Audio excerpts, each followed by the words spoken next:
We have a formula for each individual recipe that we produce, which tells us exactly what it's cost us to produce. And from that figure, obviously, we derive what we need to charge to hit the food cost that we know we need to hit. We're always looking to be 30% or less.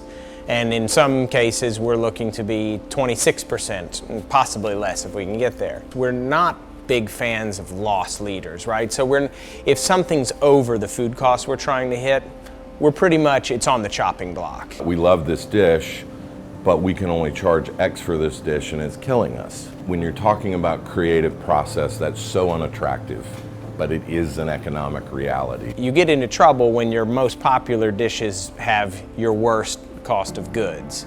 Turning sandwiches into a profitable business model is very challenging.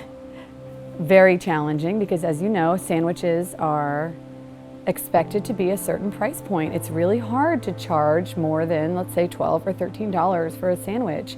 And the way that we dealt with that was creating menu items that make a good profit to balance out the ones that don't. The dry-aged bone-in ribeye is $50 when we receive it.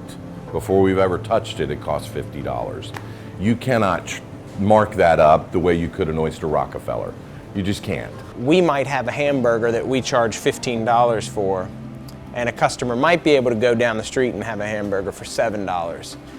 But if that place down the street doesn't have great music, doesn't have great lighting, doesn't have the entire kind of atmosphere, then we think we have the upper hand. In the beginning, we had a lamb sandwich. It was a pita. We made the pita. The lamb was sourced locally.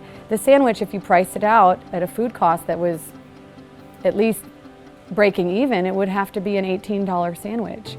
But you just know that you can't serve a sandwich for $18, so you take a loss on that one, and you serve it for $14 if you can, or $13. And then you have another sandwich, like say a grilled cheese that has a low cost to make it, but it's still popular. And then that one is also, say, $10 or $11. You've got better margins on alcohol. It doesn't go bad.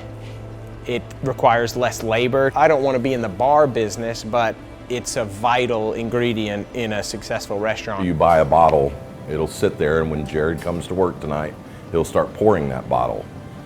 I mean, you really do make your money on alcohol. When I see BYOB restaurants, or I don't understand, I mean, especially on King Street, if you didn't sell alcohol, I don't know how you'd make it. We have a CFO, and she's consistently and constantly checking to make sure what are the dishes that are selling, how much do we charge for them, what are they bringing to the bottom line, what is our margin, and does the whole soup add up to profit. This is an Italian restaurant.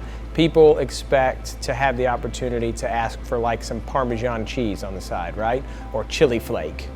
So a tiny little ramekin of Parmigiano Reggiano may not seem like that much, but let's say that, ramekin costs 7 cents. Just pick a number out of thin air. Okay, 7 cents, not a big deal to that one table. If that happens 50 times in a night, times 7 days a week, per month, per year, all of a sudden at the end of the year, you've given away $15,000 worth of Parmigiano Reggiano. Huge deal. That's a raise for someone, that's a profit distribution for someone.